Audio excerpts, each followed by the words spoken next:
ગઢડા મંદિરની ઓફિસની અંદર 5 હરિભક્તો આખો દિવસની અંદર ઉતારો લેવા જવાના હોય, એ પરાણે જાય છે. ઉતારો લીધા વગર છૂટકો નથી, બાકી કોઈ ઓફિસમાં કરવા તૈયાર નથી.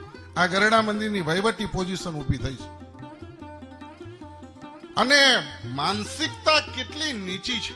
મને તો કાલે એમ મનની અંદર એમ થયું કે શું આ ભગવાને આ લોકોનું સર્જન શું કરવા કર્યું હશે. આ સંઘ સાવરકુંડલાથી હાલીને આવ્યો બાપજી, તો ગઢડા મંદિરના ચોકની અંદર કાઢે આવ્યો તો દર્શન ખુલ્લા હતા. તો ગઢડા મંદિરના ચોકની અંદર યાત્રિકો ઠેઠ સાવરકુંડલાથી હાલીને આવેલા યાત્રિકો એને દર્શન ન થાય એટલે પૂજારીને ફોન કરી દીધો ને પડદો પાડી દીધો. બોલો, હવે એના આ હરિભગત બધા દેખાતા જ નથી, આ સત્સંગીઓ જ નથી દેખાતા.